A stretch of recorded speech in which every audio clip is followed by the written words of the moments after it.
So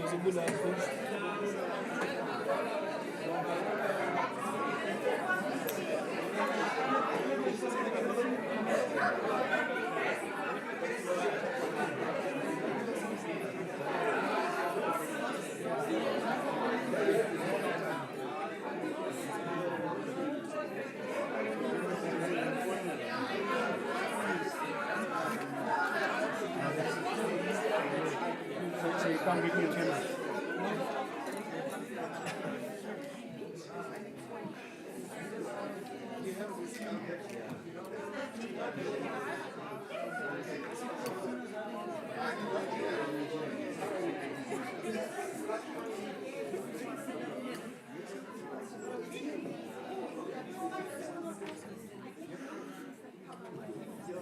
Mr. Lucky Star. How are you? Hi, how are you?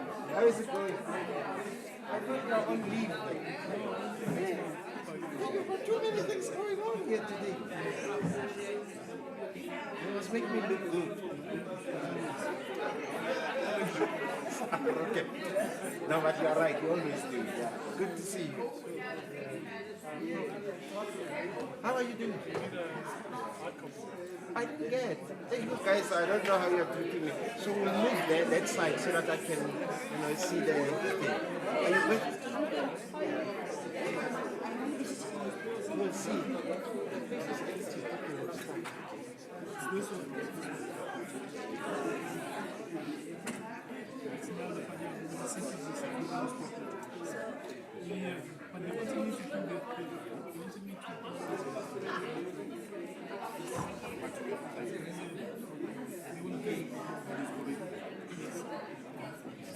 Then move the podium to the right. So nangapa. Okay.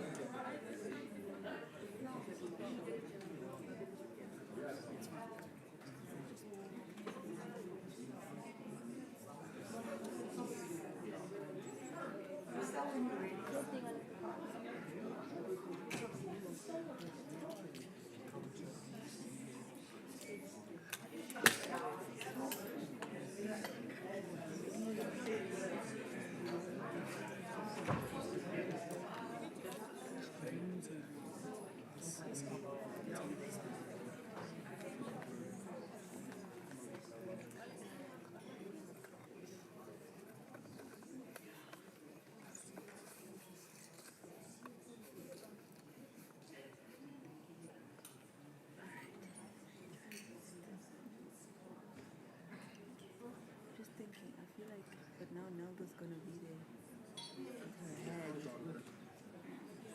You think the light that's like behind the background is shut? It doesn't affect the whole thing. Yeah. Ladies and gentlemen, my name is Sarah Brett.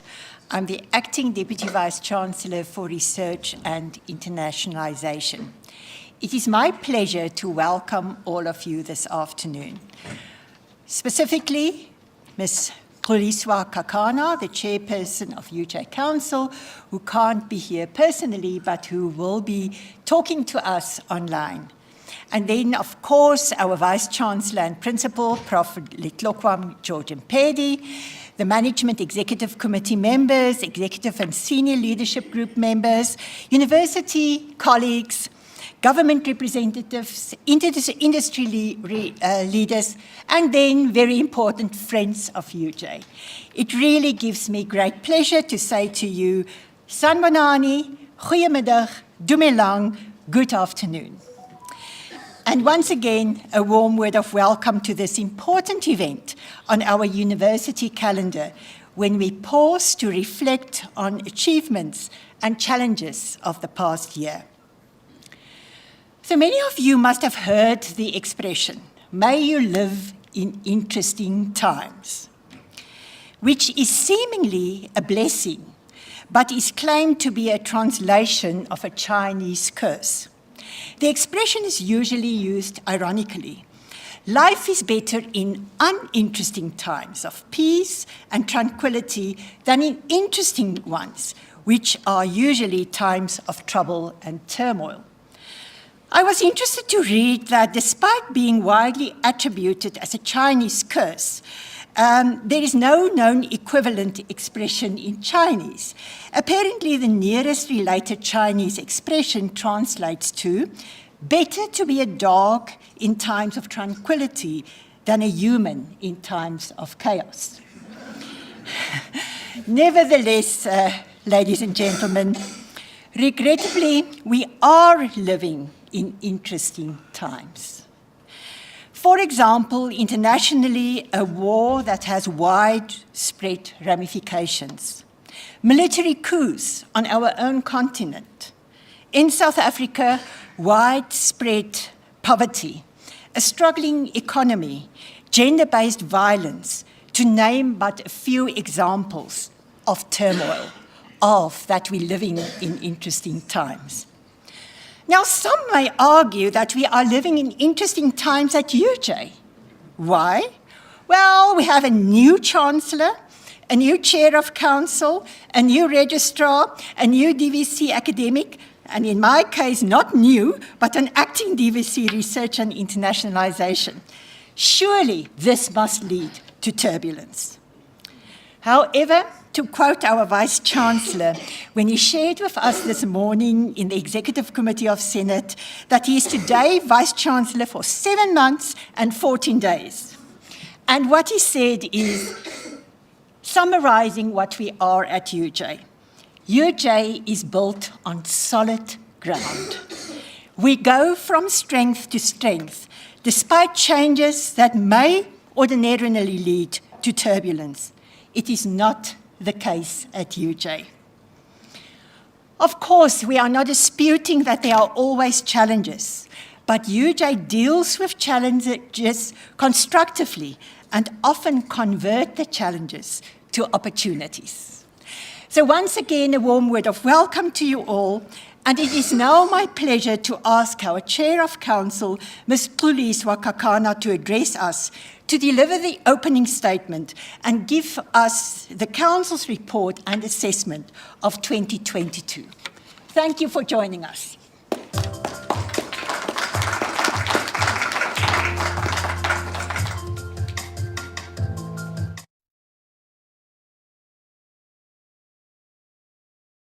Sarah Gravet, Vice-Chancellor and Principal Prof.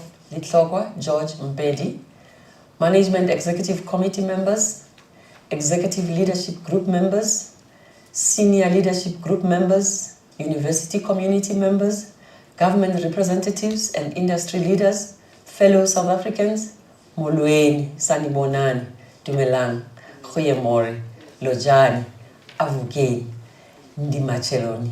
Good evening. It is an honor and a privilege to address you for the first time on this platform as the Chair of Council of the University of Johannesburg. As I perused through the university's 2022 Stakeholder report, I was pleased with the strides that the institution has made this past year. I am cognizant of the fact that there were a lot of challenges, and this was not an easy feat at all. When I took over from my predecessor, Mr. Mike Tege, I was appraised about the challenges facing the university and the higher education sector in general. Student well-being and safety, student financial challenges, and infrastructure development rank among the main issues. In the midst of every crisis lies great opportunity. This expression, attributed to the theoretical physicist Albert Einstein, serves as a pep talk when we are at our most despondent. It reminds us that although we may lament the upheavals, the disruptions and uncertainties that are invariably wrought by crisis, such states of flux can be catalysts for innovation. As we navigate a post-pandemic world, we find ourselves faced with a host of uncertainties. The pandemic represented a substantial setback across various global metrics, most notably the financial stability of global economy. Internationally, geopolitical challenges are impacting global supplies of commodities, while locally, South Africa grapples with failing infrastructure, as well as water and electricity demands that exceed supply. Technologies are advancing at an alarming pace. Humanity is exploring new frontiers in living and working approaches. The University of Johannesburg has navigated the impact of these overarching global and local challenges alongside a shift in its leadership with admirable tenacity and resilience. Despite its incalculable damage, COVID-19 has given meaning to the trite saying about necessity being the mother of invention. Since its inception, UJ has sought to position itself at the forefront of and as a leader in embracing the fourth industrial revolution. In the intervening years, 4IR has gathered pace and is fundamentally redefining how we interact, how we coexist, transact, create, and socialize, etc. More pertinently for UJ, the lessons gleaned from the carnage of COVID-19 have found traction and expression in how we conduct our core business of teaching and learning and research. In the wake of the pandemic, UJ has adopted a blended model of teaching and learning for most of its modules. This approach aligns with global best practices and aims to integrate 4IR into our teaching and learning architecture.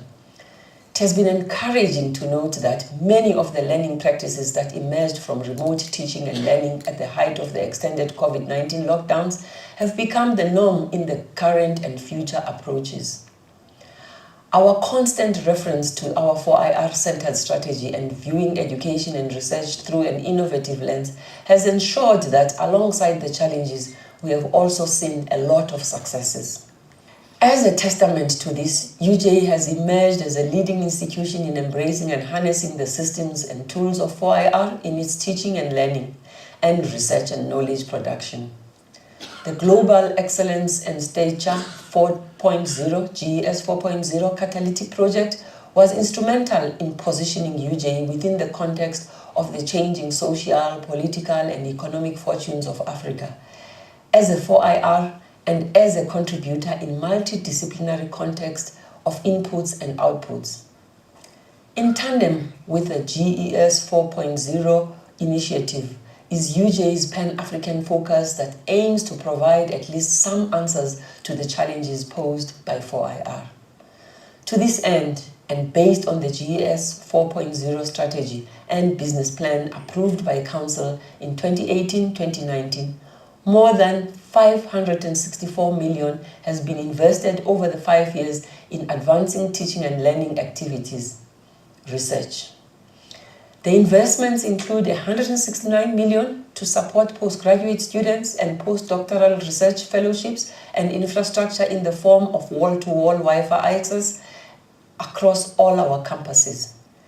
In our deliberate pivot towards impactful output and sustainability, we have sought to align our work with the UN Sustainable Development Goals, otherwise known as the SDGs.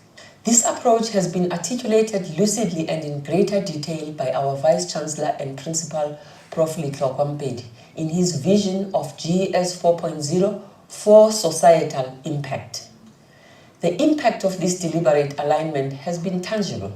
For instance, in the Times Higher Education THE Impact Rankings, which focus on how well an institution performs in areas related to the SDGs, UJ was placed among the top 70 universities in the world in 2022, ranked second in Africa and first in South Africa. Furthermore, UJ ranked third in the world for its work on SDG 1, no poverty, and eighth globally for its contribution to SDG 8, decent work and economic growth. These SDGs, in particular, speak to a strong societal impact and an upliftment of those communities and societies that UJ serves. The financial year ending 31st December 2022 yielded an unqualified audit opinion under the guidance of the university's leadership, the finance team, and the Financial and Sustainability Committee of Council. The university continually seeks opportunities to manage student debt, and we ensure that council-controlled reserves continue to grow as we believe this provides us with some sense of security from any unanticipated challenges that may arise in the future. UJ has also performed as well across all key performance indicators, KPIs, in their alignment to the current Strategic Plan 2025 and has outperformed expectations in all but a few KPIs. In the same vein, that in every crisis lies the seed of opportunity, transitions leveraged and managed responsibly can be moments of abundant possibility. During 2022, UJ witnessed several key changes in leadership positions. Dr. Phumzile Mlambo-Ngcuka took over as our Chancellor, replacing Prof. Jabulo Ndebele, whose second 5-year term as Chancellor ended on 30th September 2022. Dr. Mlambo-Ngcuka was a member of the first democratically elected South African Parliament and remains the highest-ranking female political leader in the history of our country. She is also the former United Nations Under-Secretary General and Executive Director of United Nations Women. Her appointment will strengthen and give impetus to UJ's drive towards sustainability and societal impact. Mr. Mike Tege's 2 terms as Chair of Council also came to an end, and I assumed this role as of January 2023. My background is in applied mathematics and electrical engineering, coupled with business administration and technology innovation. I believe that this combination has prepared me to contribute tangibly to the upward trajectory of UJ. Prof. Chilizi Marwala, the Vice-Chancellor during the reporting period, has since left UJ and taken up a position as Rector of the United Nations University in Tokyo, Japan. He has been replaced by Prof. Litlokwa Mpedi, who previously held positions as Deputy Vice-Chancellor, Academic, and Executive Dean of the Faculty of Law at UJ. Prof. Mpedi is a labor law expert and holds qualifications from Oxford and Harvard. I believe that this incoming cohort of leaders, in addition to other significant changes in the executive leadership group, will complement each other's individual skill sets and experience and work collaboratively with renewed vigor and single-minded purpose to drive UJ's upward trajectory and enhance the momentum of our impact. As I evaluate the past year, I am enthused by UJ's success as evidenced by quantifiable progress across all areas of our strategic trusts. I mention particularly the university's climb in the rankings to the second largest producer of knowledge in South Africa's higher education sector, its successful reinvention of teaching and learning, and the strengthening of its financial resource base. The aim in 2023 is to enhance the teaching and learning and research momentum while supporting students to complete their degrees in the minimum time required, to strengthen the foundation by building on our GES 4.0 and 4IR strategies, and to deepen societal impact. Under the leadership of Prof. Mpedi, first as DVC academic and now as Vice-Chancellor, the university has already initiated developing its strategic plan with societal impact and technological impact underpinning teaching and learning and research. It is worth noting that UJ has strong aspirations to establish a medical school to further serve society with the full support of the UJ Council. Building on previous successes and realizing our aspirations will require tactful and deliberate management of the leadership transition. I envision a financially sustainable and agile UJ that is able to withstand local and global disruptions, including in energy and water, in its focused pursuit of global excellence in teaching and learning and research. A UJ that empowers its community to thrive and become active shapers of and participants in society. My abiding aspirations is that as South Africa's matriculating students continue to struggle to find space in our limited number of universities, the dream of a parallel online UJ that gives students a similar experience to the brick-and-mortar UJ is realized. I look forward to a South Africa infused with leaders at the highest levels of society who are UJ alumni. I thank you.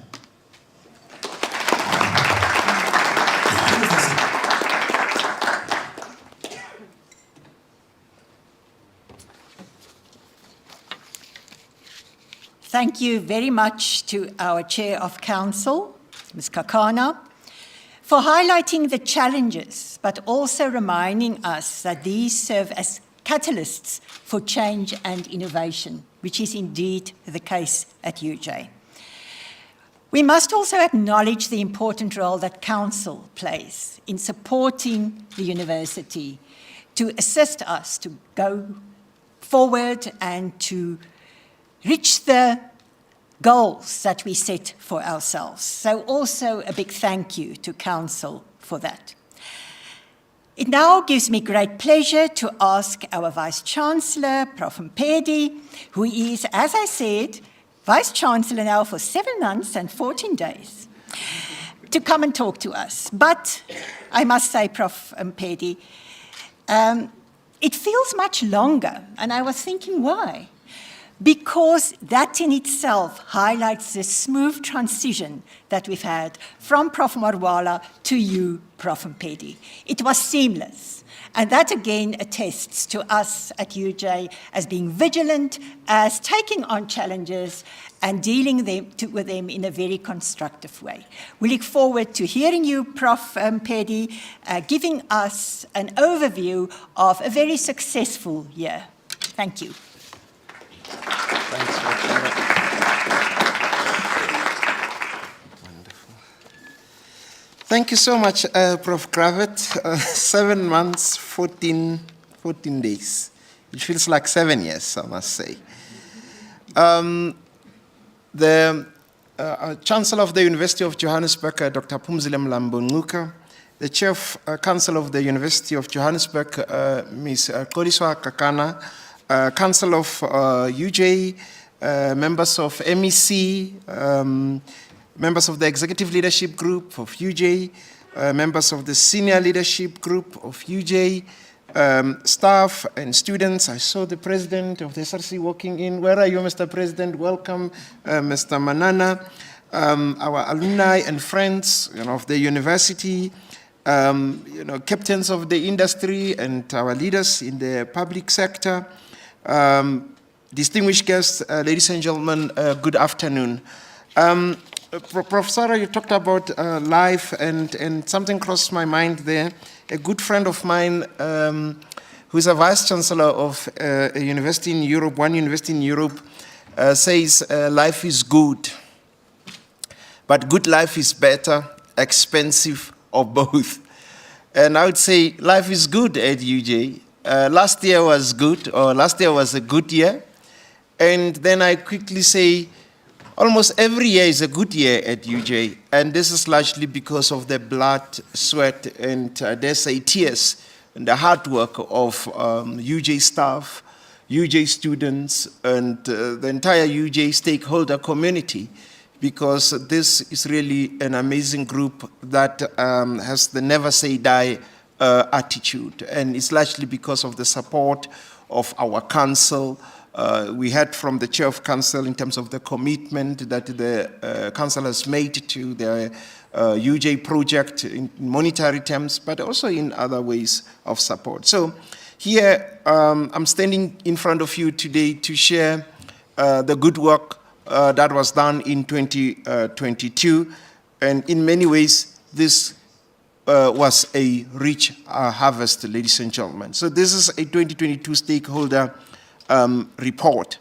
I feel in some ways as a relatively new Vice-Chancellor, 7 months, is it new? But yeah, one could say new, that I'm reporting on the work of my predecessor. But then I'm quick to say, hell, it was also my work and our work because, UJ is not only one person. But I want to take this opportunity and acknowledge the former Chancellor of UJ, Professor Njabulon Ndebele. This is his work.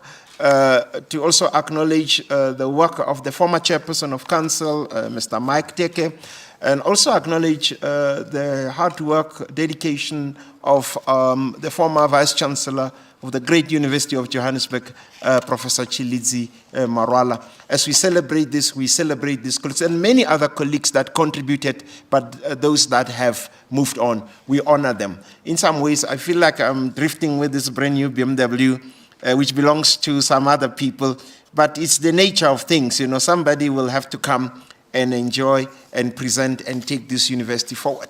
As rightly pointed out, Prof. Sarah, and I will repeat this, that UJ is built on a strong foundation because it's a group of like-minded people who are determined to make a difference and contribute towards the society. And this is something that I can assure you will continue to build on this culture, that, UJ definitely is a group of like-minded people. It's not one person, and UJ will continue to rise, and it's all because of the hard work of many men and women who are present in this auditorium, but also those that are joining us online. And one cannot, leave out our student body, ably led by our Student Representative Council, but also our alumni community that has got great interest in the success of this university. So, ladies and gentlemen, if I could start with the highlights. As I said, last year was a good year, but UJ is always a good year and something that we built on. I mean, students, we are here because of our students. Without our students, we cannot call ourselves a university. And as I said, these are highlights. Our undergraduate success rate in 2022 was 87.4%. And we had a total enrollment of 51,405 students. Our overall undergraduate apology student satisfaction set at 90.8%. I mean, it doesn't help you just have students who are not satisfied. And this is pleasing. Obviously, you cannot please everybody. And at postgraduate level, the overall satisfaction set at 86.5%. And we had 4,462 international students, which is important because we need diversity of views for our students to learn from other students and then to take, these ideas forward and go and change the world. In terms of staff, 51.1% of our staff was black, and this were in both permanent and fixed-term academic position. 41.2% were female associate professors and professors. Of course, there's work in progress there, but we're proud of the work that has been done. And that said, of course, there's still more work to be done. 57.1% of our fixed-term, permanent and fixed-term academic staff had doctorates, which is important. And in research, a university that doesn't do research is not worthy of the name. And us as UJ, this is one area where we are also doing a lot, as you have heard, in terms of the good work that we have done. 658 of our published research output were in the area of 4IR. We don't only talk about 4IR, we do research in that space. So that is important to mention as a highlight. And 275 members of our researchers were NRF rated, which is extremely important. And here at UJ, we lead from the front. I mean, from right here at Madibeng, colleagues are NRF rated, myself included, Professor rated, and so on, and then it goes down, which is extremely important, but it's work in progress. And 161 is the number of academic initiatives that we had advancing 4IR here at the University of Johannesburg. In terms of a financial overview, we are a going concern, ladies and gentlemen. UJ, in terms of council control reserves, last year, these reserves were sitting at 3.1 billion, and we had an annual operating surplus of 367 million rands. And we set ourselves a target, ladies and gentlemen, to raise in the next 3 years annually 1 billion rands in terms of external funding. And last year we met and slightly exceeded that target, and we're working on that again. And this is because of your hard work and support, not just the hard work and support from within, but also from outside, from government, from the private sector. And we greatly appreciate that. And we are looking forward to working with you going forward. And if you look at the consolidated net assets of this institution, in last year they were sitting at 9.4 billion rands. So UJ is not a Mickey Mouse outfit, ladies and gentlemen. It's a serious outfit, as you can see. And most importantly, it's a going concern. And, we have amazing academics. We've got amazing admin staff. We have amazing students. And how do you measure this? If you look at all the awards and recognition, it's just incredible. I mean, last year, UJ community, if I could put it that way, our members were honored with 111 national, international, and prestigious awards, and we were ranked at #1 in South Africa in terms of the Times Higher Education Impact Rankings. There are many rankings where we are ranked highly, and we'll share this later. But this is really selected, ladies and gentlemen, because of all the rankings, and they are important. Please don't misunderstand me. But this is about the difference that we as a university are making in terms of addressing challenges of the day, challenges that the society is facing. And I always say this, and I'm going to repeat this today. A university worthy of its name, should not be proud of the fact that look at how special we are, how exclusive we are, without addressing the societal challenges of the day. And this is something that us as a university, going forward, we say we're going to move from the, we're going to take this technology and make it practical and use it to address challenges that are facing many of our people in South Africa, on the continent, and the global south. And we talk about poverty, we talk about unemployment, and so on. Ladies and gentlemen, if I could go to continue with the highlights, this table, in a nutshell, shows that UJ is ranked in the top, or was ranked in 2022 in the top 10 in all these major rankings, starting with, Times Higher Education World University Rankings, where we are ranked #6 in South Africa. And you go to the QS World University Rankings, where we were ranked #2 last year in South Africa. And the list goes on, ladies and gentlemen. So UJ really is a university to watch. Now, as you have heard, initially, UJ started with the so-called UJ Global Excellence and Stature Strategy during the term of the first Vice Chancellor of this great university.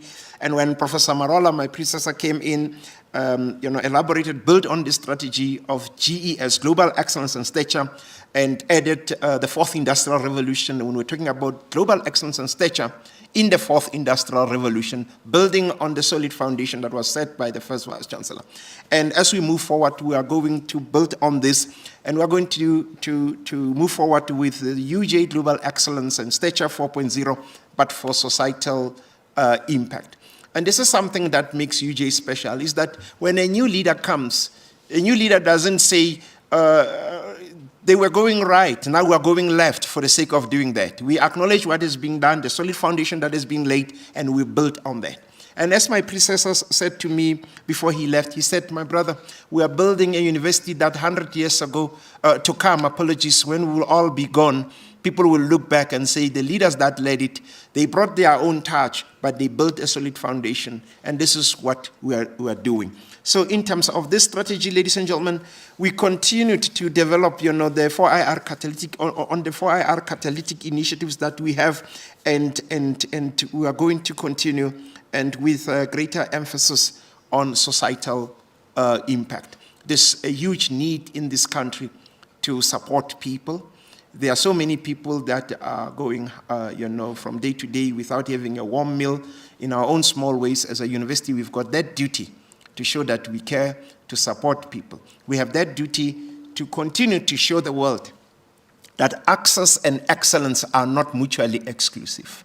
That is extremely important. You have a university that says, look at how exclusive we are, and is proud of that, that university has got no future, has got no place. For us, it's about getting those excluded and marginalized, forgotten people and give them a chance in life so that they can go out there and change their own lives, but not only their own lives, but change the lives of their families, the communities that they come from. And we're not just talking for the sake of talking, because many of our students are first generation to come to varsity, and we work with them for success. It's access for excellence and for success. And that is what we are proud of. And many of us have lived that. We don't talk about things that we read about in the newspapers. We know what the power of education can do to transform a life of a simple village boy, a simple township boy, and I dare say a simple struggling suburb boy or girl who's got dreams. And this is the place for such people. And we'll continue to do that, because that is the only way we will uplift communities from poverty.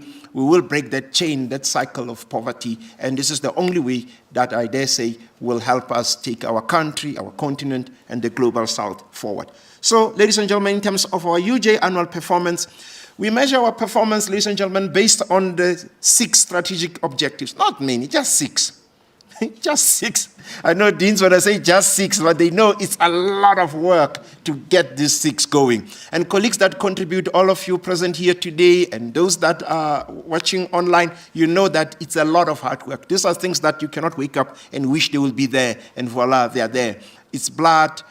Maybe I'm exaggerating, but it's sweat, and commitment. And of course, you need investment, because you cannot say, I want to achieve this without supporting this with the necessary resources. So these objectives, ladies and gentlemen, as I said, it's 6 of them. It's excellence in research and innovation, excellence in teaching and learning. We don't do research for the sake of. We don't do teaching and learning for the sake of.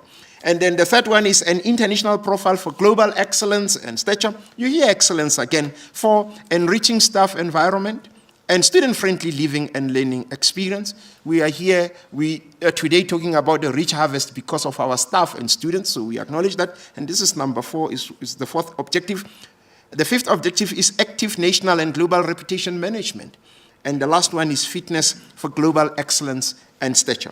Let me take you through these objectives just to show we are not joking when we say last year was a good year. We indeed brought a rich harvest to the shore. Let's start with excellence in research and innovation. Ladies and gentlemen, if you look at this, we exceeded all the targets that we set ourselves. UJ is unapologetically a high-performance environment because we want to push ourselves, we want to continue to make a difference. And if you look at all this, the targets that we set ourselves, these were not lousy targets. These are serious targets. I mean, you look at the research output, the target that we set ourselves. If you look at 4.8 there, which is part of our KPIs, number of submitted research output units, we aimed to submit 2,300, and then we ended up submitting 2,819. The number of accredited research output units, we aimed to submit 2,100, and then we ended up submitting 2,754. You look at the total postgraduate outputs. We aimed for an output of 3,636, but we ended up with 4,121. And this is not through cheating or anything of that sort. It's through hard work, ladies and gentlemen, and also investing in these results, because UJ really, and through the support of our council, we put our hand where our mouth is. And that is something that distinguishes us from the rest. Now, if you move on to teaching and learning, excellence in teaching and learning, ladies and gentlemen, if you look at the overall enrollment, our target was 50,818. We're well within the allocated, the approved a target of 51,405. This is also a difficult thing because when people apply, when we say, look, we can take so much because this is a target that is set externally. It's not something that we can change, Just to put things in perspective, last year, we got over 350,000 applications for 10,400 or so study places. It pains us that we have to take the best. We have to follow a fair and objective criteria when we take students. And it's a painful thing to decline applications of even students that meet our minimum requirements, but because of limited study place, then we cannot do that. It's one thing to enroll students, but these students should be enrolled, should be supported so that they can graduate and complete on time. And if you look at our undergraduate output, of course, it dropped a little bit, and there are various reasons, COVID, which is one of them, and so on. But you look at the rest of the targets, we exceeded them. I mean, look at the number of students completing the artificial intelligence in the 4IR module. We aimed to have about 4,000, and we ended up graduating over 5,000. For many who are watching who may not know or present here, artificial intelligence in the 4th Industrial Revolution is an open online course that anyone can do as long as you have metric and you do it at your own pace. It takes about 50 hours. I did it myself and enjoyed it thoroughly. And then you end up with a digital certificate. If you want a hard copy certificate, like my wife, then you're going to pay 400, which I had to pay for her. And you can do it. But this is not the only course, because we want our students, when they graduate, ladies and gentlemen, they go out there with an open mind. A law graduate must understand these 4IR issues. But we don't leave it at that. We have other MOOCs, ladies and gentlemen. We've got Introduction to Sustainable Development Goals. We've got financial literacy, Be Money Wise. All of them are open, ladies and gentlemen. And there is more coming. Entrepreneurship. We say at UJ, We don't just want to graduate job seekers, but we also want to graduate job creators. And we want to empower our students, and they can do this at their own pace. But because we are not selfish, we open this for everyone who's got a matric. We say, come, learn with us. So this is an open invitation lesson. I know I'm talking about 2022, but it also helps to say life goes on. Please join us, learn with us, ladies and gentlemen. Now, this is the story. We exceeded, many of our KPIs, and we are moving on.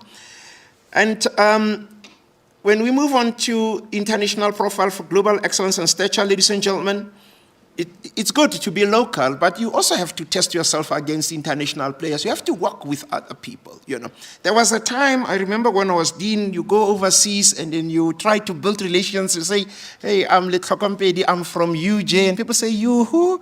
And walk away from you. Now people come to us and say, hey, we would like to work with you. Somebody made a comment. Was it you, Prof. Gravet, this morning?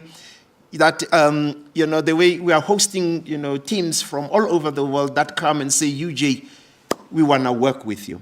It's a good feeling. It's not time to be arrogant, but it's good for a change that people come to you and say, hey, how about a partnership? And it's not an easy thing because we've got a strong brand that we built over the years. There were those that were watching and say, we'll see what will become of this. Some were joking, say our logo is two birds stealing a television. But now you can't joke like that, with an outfit like ours, isn't it? It's because of the hard work and, Prof. Ilva Rotnik-Kumede that you and your team have put in, and many other colleagues that go out there, that we are this solid outfit, and we're going to build on that. And if you look at the number of international students, the target was 4,305, and then we ended up with 4,462. And the percentage of international permanent and fixed-term academic staff, we aimed to get 18%. We came close at 17.8% because you need a diversity of views. We cannot talk amongst ourselves. We'll say the same things. We need people who bring different perspectives, which is also important. As a global university, we need that. Now, when we move on to enriching staff environment and student-friendly living and learning experience, when I look back, it's good to be working, and I feel very blessed that I have got a job. But I look back at my time as a student, and I'm like, I should have made the most of that time and had the most fun. Of course, passing, but had the most fun, And it's extremely important that students have the student-friendly living environment, because when you look back, of course, you'll remember the lectures you had, but the other things you'll remember is how that university life shaped you into the young adult that one is. Because remember, many of our students, they come to varsity at 16. These are kids, isn't it? And then they get shaped, at least I think I was like 15 or 16 when I went to university, coming from my village. And the university life is where really I had to learn the hard way about a number of things and meeting all sorts of people from all walks of life, and that is where really one gets shaped into hopefully a decent human being, a productive citizen. And you can't get shaped into a decent human being in a rough living environment, which is not even conducive for learning. I'm looking at you, Mr. President, because later on you'll talk about when I was a student at the great University of Johannesburg. It should be with a smile, and so on. So if we look at this, ladies and gentlemen, you look at the student satisfaction, which our target was 90% at undergraduate, and our performance, we exceeded this by 0.8 to 90.8%. And many people who don't know may think, why are the students at UJ satisfied? There is always something to be done, yes. But show me a university in this country that does as much as we do, ladies and gentlemen. We don't just talk about these things. We go out of our way to support our students. We invest in our students. We support our students for success. We support students that do not have, or that would otherwise go for a day without a warm meal. We've got the feeding program. And what I like about it as a social security law expert, is that our feeding programs don't have that stigma. You won't go and see that, okay, Lithoka is on the feeding program. No, they are done in a way that, you uphold the dignity of the students and you support them. And what pleases me, some of the students that we worked with when I was a dean, they come today, many of them are doing well. One of them is a partner at one of the big law firms, and he says, Vice Chancellor, how can I help? this program really made me who I am, and I want to come back with my partners, and they do come with partners, and they say, we want to work with the great University of Johannesburg. We are going to contribute towards this program to help others. And this is how it is, This is when we talk about societal impact. We rise by lifting each other up, not by trying to bring each other down. And this is what UJ is all about. At postgraduate level, somebody could say, but why? We exceeded our target, but many of our postgraduate students are working. They don't spend a lot of time on campus, so they don't get to experience some of these things. But these are the things that we are working on. And it's not just about living experience. It's also about sporting opportunities and so on. I mean, when I hear that our soccer team beat one university down the road 3-0, it brings a great smile to my face, And there was a time, I don't know, where's Nomsa? There was a time when I thought, this university of ours, in as much as I love it, Dr. Joe, I doubt it if we'll play in the Premier League. But now I can smell us getting very close to the Premier League. I'm telling you. You watch this space. It's because we don't throw millions into this and all that. We invest, yes, within reason, given the availability of resources, but it's the determination of our students. Really, they give it their all to make these things possible. And we are grateful to the great work that, Nomsa, you are doing with the team and all the people that support you. Mr. Mhlobohoi, I know you don't miss a single game, and I hope this does not prevent you from missing the game. I want to beat your record and make sure that I don't have meetings when there are games so that I can join you. It's because of that excitement from staff, from students, as we pull as a team. Ladies and gentlemen, active national and global reputation management, extremely important. I have to say something about the picture you're seeing. This is the great choir of the great University of Johannesburg. I must pause a little bit. If you haven't had this choir sing, please do yourself a favor. Join one of the shows that they are having. Soon there will be one. It's just angelic. They've got angelic voices. They make grown men cry. I saw it at my inauguration. I thought people were moved by my speech. Later they say, oh, you're choir. And I'm not lying. They say, oh, you're choir. And next year, this great choir will be celebrating its 50th anniversary. And we're not lying when we say we built. We don't destroy and build again, destroy and build again. And we are really grateful to have this. I mean, there's no way you can enjoy being here with a choir like this. And these are our students, and these are not rented artists from elsewhere. And we are so grateful for that. Ladies and gentlemen, if you look at this strategy, of course, you have to look at the awards, national and international. Do people recognize what you're doing? Because it's one thing to say, I'm great, and we don't do it for awards. But if awards come our way, we take them with the greatest, humility and smile, if people recognize what we're doing. As I indicated, our target was 65, and these are not like Mickey Mouse awards. These are serious awards. And it's not unusual to see if there's shortlisted people for certain awards that you don't get. It's not unusual to have 3 people nominated from UJ or 3 people getting awards. This morning, I don't want to jinx this, women in higher education, what is it called? Women in higher education humanities. 3 of our women colleagues are shortlisted, and fingers crossed, for them to also bring a rich harvest. And it's nice as we celebrate Women's Month, and that's it. So I wish all the women a happy Women's Month. Moving on, fitness for global excellence and stature.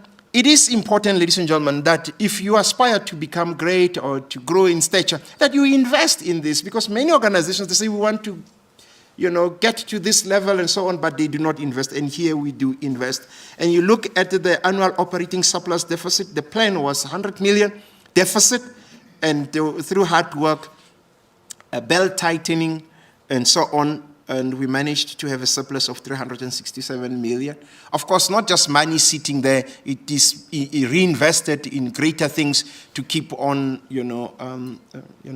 taking this university to the next level. And council-controlled reserves, as I say, we are a growing institution. We are a going concern. They are sitting at 3.1 billion. External funding generated, as I indicated, just over 1 billion. Externally generated research funding, of course, is included there. And percentage of permanent and fixed-term, Black academic staff In total, the aim was to have 50%. We're sitting at 51.1%. We mentioned this because you need strong human resource, to do this. But it must also be diverse.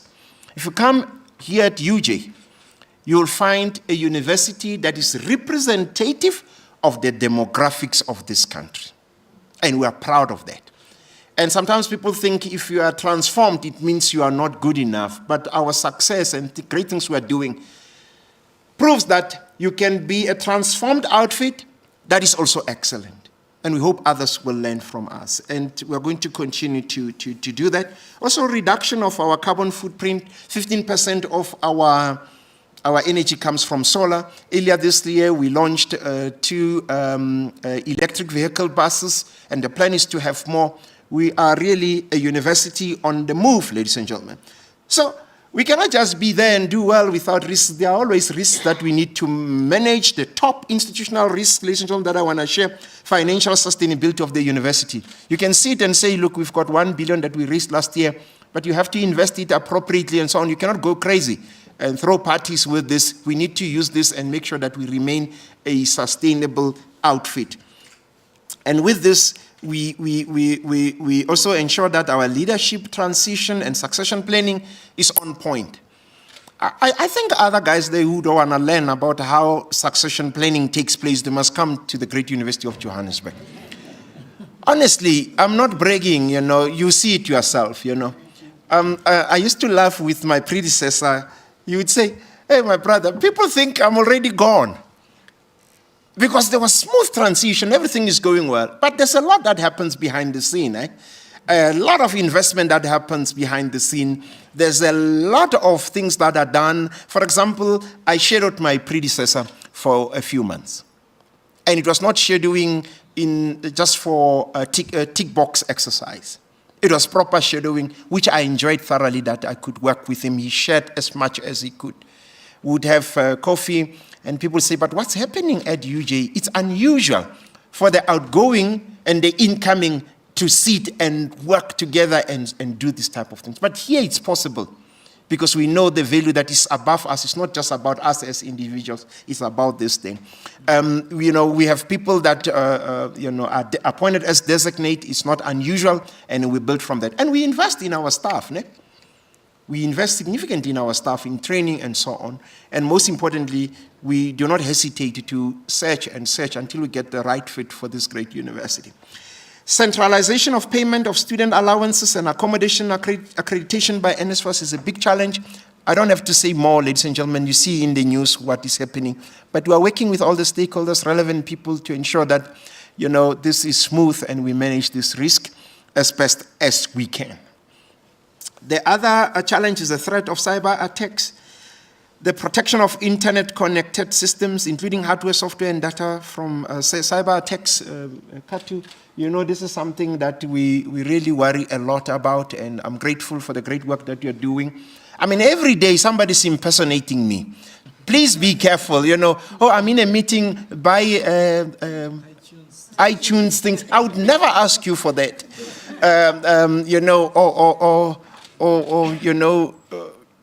I need to talk to you urgently, but I can't talk. Send me a WhatsApp to this fake number. Because people think universities are a soft target.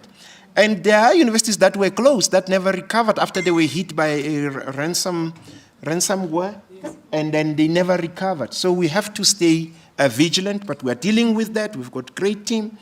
And of course, threats and disruption to business operations. And here people may think of strikes and so on. Those are also a risk. But today, as we have seen with COVID, there are all sorts of disruptions that can come just like that. It is said that pandemics will come in short intervals and in more often going forward. So we have to always be ready. And I think as an institution, we did well because we're better prepared, but we cannot relax and say previously we did that. We have to continue to ensure that our systems, are on point, our people are well trained to transition quickly and so on, and continue to finish the academic year on time and start the academic year on time if we experience all these challenges. It doesn't mean that we'll never have challenges. We will, colleagues, but it's about how we deal with them. And at UJ, we always give it our best because we've got really strong a team. Looking ahead, ladies and gentlemen, We are busy with Strategic Plan 2035, ladies and gentlemen. Our current strategic plan is going to run out in 2025. We started last year already, 2022, working on our strategic plan, engaging all the relevant individuals and so on. We're building for the future. So we say the core theme of the strategic plan 2035 will be societal impact and sustainability, ensuring that all UJ activities, including research, teaching, learning, and collaboration, contribute to bettering society and promoting sustainability. It's unacceptable for a university in this day and age to say, look at how exclusive we are. We are the ones for the chosen few, while there are so many people there that can benefit from we cannot help everybody, but we should make our impact. We're moving away from the technical to the practical.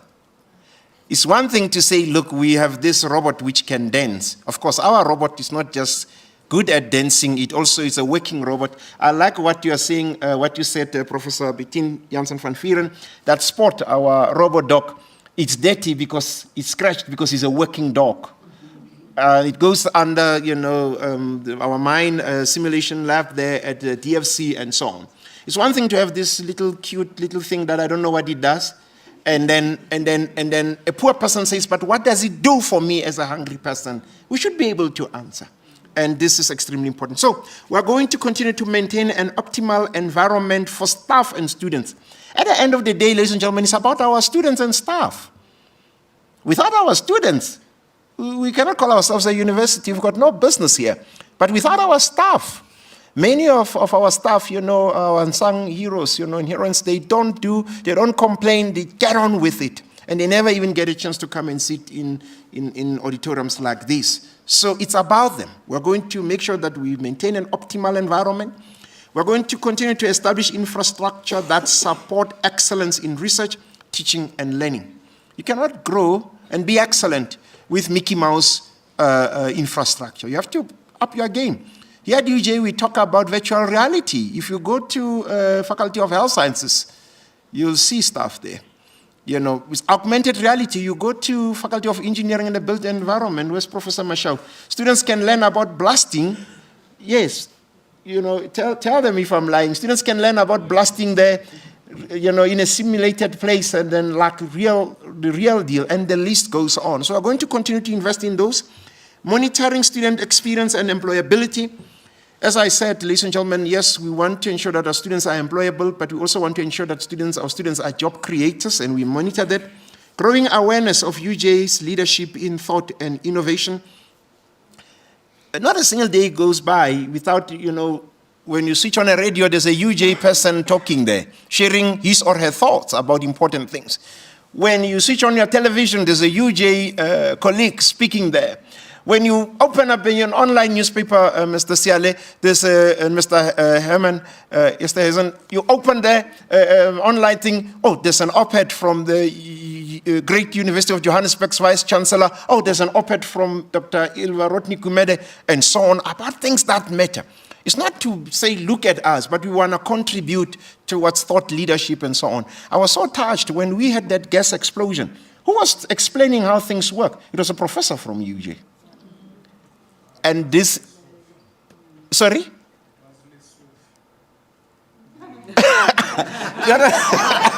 All right. Moving on. All right. Moving on. Leveraging UJ's expertise in the 4IR and its commitment to sustainable development goals will continue to contribute. Sustainable development goals are extremely important. It's not a chance, it's not a mistake that UJ is ranked #1 at the moment on the African continent in terms of its contribution to sustainable development goals. And we are deliberate about that. And this ties in with our societal impact vision. It's not a mistake that UJ is ranked #1 in the world in terms of its contribution towards addressing SDG 1, which is no poverty. And it's not a mistake that UJ is ranked #6 in the world in terms of its contribution towards addressing SDG #8 on decent work. Lastly, we'll continue to contribute to African educational revitalization, global excellence, and societal upliftment. We don't just say South Africa, we say African, because we cannot go far alone, ladies and gentlemen. We need to move forward with others and make a difference. Ladies and gentlemen, thank you so much for your attention. Ke a leboha. Baya danki. Thank you, Nyabo. Thank you.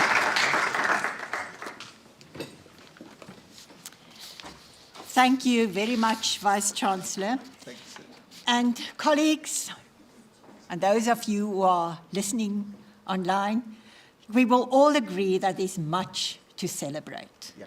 and that we are very proud of UJ's achievements. But what is important is UJ's achievement is all of us. You mentioned the rich harvest, which is due to our staff and students. And you know, when I was dean, and you would have these staff that will say to you, the university must. And I would listen, and I would say, okay, who's the university? The university is us. Yes. So when things are going well, it's all of us. Yeah. But we must also take responsibility Yes. when things are not going well, because that's also the university. The university is not a building. Yes, it is. We love our building. But it is about the people. So thank you for highlighting that, Prof. Mpedi. I want also to urge all of you to go onto UJ's brand new website, news@uj.ac.za. This is a very exciting development, so in future you will be able to read about the news at UJ, fresh news, daily. But the report is available on the website. So please go and visit it, news@uj.ac.za. And then all that is left for me is to say a few thank yous. I would like to again express our appreciation to Ms. Xolisa Kakana, the chairperson of UJ Council, for her message, Vice-Chancellor, for your message tonight. And then also a big thank you to Dr. Nolita Vukuza and her team. Unfortunately, she can't be here this evening, but we also need to acknowledge the work that she has been doing to ensure that this evening is a success. I don't want to necessarily mention specific people, but allow me to mention Nelda Gustein and Lebogang Siale, but there's a whole team working on this. Allow me also, Vice-Chancellor, to maybe echo some of your thank yous. You know, I'm an educationist, and educationists believe in reinforcement.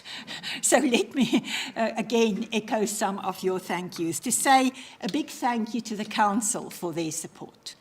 Particularly in terms of the catalytic interventions, which play such an important role in UJ moving forward. So we can't do it without the support of our council. Also our sponsors, we saw that we are doing well in terms of fundraising, but a big thank you to every single person who is contributing to UJ, sometimes a small amount, but the small amounts make big amounts. So thank you very much.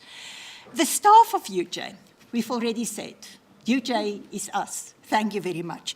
But also our students. UJ is about students. There's no university without the students. And then also let's acknowledge our alumni. Some of them are really active alumni, and we would urge those who aren't active and who are maybe listening tonight to say, please be part of the active alumni community. So you are invited now, colleagues, to continue the conversation about UJ informally and enjoy some refreshments. Thank you very much again to everybody who has contributed to tonight and everybody who attended this event. All of the best. Thank you.